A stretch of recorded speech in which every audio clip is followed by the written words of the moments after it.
somebody can help me out, but exactly what has Willow Smith done? Outside of a couple of songs and like, fashion, a bunch of crap that don't matter, fashion and stuff like that. What has she done outside of, popping out of Jada Pinkett Smith's vagina? Nothing. So when XO Nicole drops this article, I'm just like, who should give a shit about what she has to say? And the reason I am talking about this is because that's what they'll push. That's what they're gonna. This is the type of stuff that they're trying to push in the culture, which really just shows how depraved and, I guess, degenerate. How much degeneracy? Yeah, there we go. Degeneracy is running around. Willow Smith on polyamory and loving both men and women equally. It's an impossibility. It's impossible to love two people equally, let alone two different biological sexes. This is written by Taylor Honor. My last relationship was fueled by jealousy and blind rage, checking each other's phones and fighting about our findings, angry at social media interactions and flirty onlookers alike. It took me a while to realize that we weren't in love. We were in possession of one another totally and completely. Yeah, that's kind of what love is, right? Like, that's what love is supposed to be. You're supposed to be committing yourself to the next person. I mean, I personally believe that, this jealousy and rage and checking each other's phones, if you have to check the other person's phone, you probably shouldn't be with them.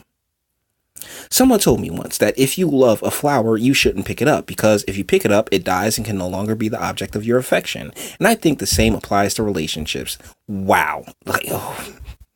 The pressure of monogamy can bring to light a number of insecurities that may have been previously hidden and cause you to resent the person you once fell so deeply in love with. Okay, so if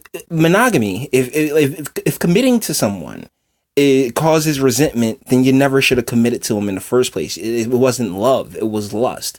It wasn't genuine. Yeah, I want to build something with you. I want to build a life with you and create people with you and raise these people together with you. It was just lust. It's like, yo, ooh, those endorphins and dopamine popping off. Yesterday, on the latest episode of Red Table Talk, 18-year-old Willow Smith kept it a buck about how she really feels about monogamy and challenged us to see it differently. These kids and their slang. I'm not going to press it.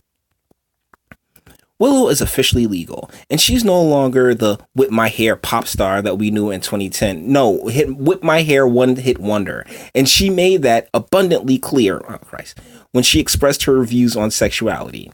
I love men and women equally, and so I would definitely want one man, one woman. I feel like I could be with those two people. So basically, it's monogamy, but with people of the same junk. So she wants to be a concubine. Okay, I mean, sweet. Needless to say, both Jada and Adrienne had their pearls clutched, but young Willow was making some pretty solid points. Willow noted that because divorce rates are so high, it suggests that there is something left to be desired when it comes to traditional relationship structures in the modern age. You are a child, sweetie. Even if you are 18 now, you're still a child. What the fuck do you know? She expressed that polyamory would probably be more common if couples could let go of their own fear of losing ownership of their partners. It's called commitment, not ownership. This is the scariest thought that people shy away from. It's the feeling of feeling like the person that you love is falling in love with somebody else. And that insecurity and fear just eats us alive. How many people have you been fucking, girl? Like, I'm curious. Like, you 18. Like, how much dick have you taken?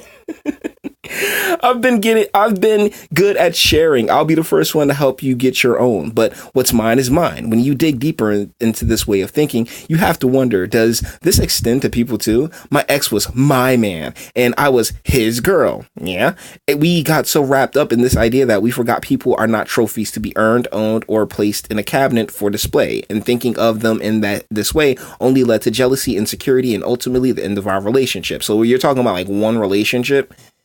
There's gonna be more. Did you have kids? No. All right, good. You get to move on. What in? I fear for the future. Without honesty and transparency, no relationship, whether it be a couple, throuple, or quadruple, will be successful, she explained. But but that insecurity and fear is something that we need to overcome, and something that we need to evolve out of and transmute that into something new and different that can actually be helpful and make us love more and more freely. This is why I'm taking my kids to a farm. According to Willow, societal pressures to be one thing to one person can not only be detrimental to our self-esteem, but oppressive to who we were made to be as human beings. But you're a rib. Shut up. Monogamy, I feel, actually inhibits you from learning those skills of evolving past those feelings of insecurity and jealousy.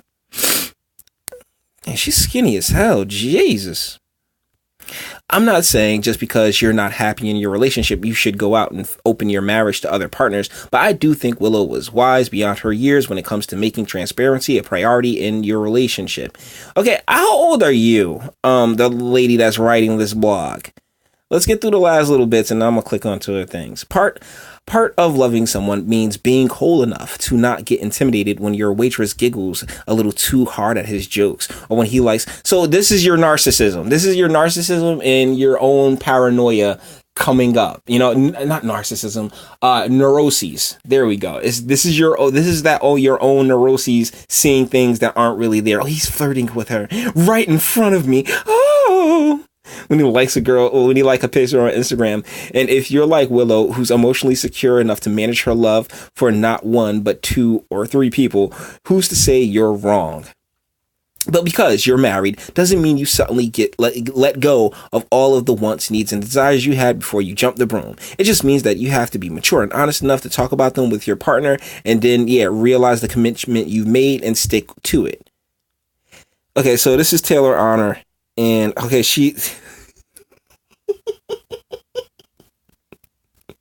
Taylor Honor is a spiritually centered and equally provocative raptivist from Baton Rouge, Louisiana. Born with low people and start them. You can probably find me playing herbs in your. So either you wrote this or somebody else wrote this about you. You started off in the third person and then you shift to the first person. Jesus. You can probably find me planting herbs in your local community garden, blasting Back That Thing Up from my mini speaker. Let's get to know each other. And she got paid for this. Like, she got paid to write this bullshit. Oh my goodness, this is why the journalism industry is dead. It really is. Trying to see, because I like the hair if it's actually hers. I mean, she's be wearing now females are wearing natural wigs, which is like, well, why'd you ruin your hair in the first place? So yeah. Hold up, because does this Willow chick even get the 35%? I believe that's a prudent question. Does she get the 35%? This is from the Table Talk. Where's her photos at? Because I saw that photo of her. She's not attractive. She's really not. Hold on. I think. Let me see it again right quick. I don't want to be, hasty, but she was skinny as hell. She looked like she just tried all the drugs, and honestly, it wasn't to sit there and use this person as some type of pillar for look, I mean, that's scrawny, man. Yikes. She ain't gonna break though, I'll tell you that much. Is that her right there? I'm gonna assume that that's her right there. That's not a terrible face, but 30%. Okay, she doesn't get the full 30%. I'll give her 30%, but still, this is just the ramblings of a child who has too much money and not enough direction because, parents are off doing their own thing. So, it is what it is. I'm not particularly here to place judgment. I'm not judging her as a person. I'm judging the statements. I'm judging this idea that you can't remain committed to a person. I mean, as far as I'm concerned, she just said that she wouldn't mind being a concubine. for all I can gather. But yeah, this is just like the nonsense that you should probably like keep your kids away from. Or this is stuff that like, you send your kids off to college and this is what they come back writing. Like, oh my goodness, I want to have 1,000,003 dicks. Like, come on, take it easy there, champ. So with that being said, I'm bringing this one to an end. By all means, internet stuff, like it if you liked it, sub if you enjoy my fantastic voice, share because sharing is caring, and speak. Let me know, what do you think? I mean, listening to these celebrities, and not even celebrities, the children of celebrities, she's done nothing with her. I mean, I don't want to sit here and say she's done nothing with her life, but even now with my hair song was just her dad trying to put her on, because Will really thinks he thinks that he can just skeet charm and charisma and screen presence up into Jada Pinkett, and it just don't work like that. So with that being said, until the next one.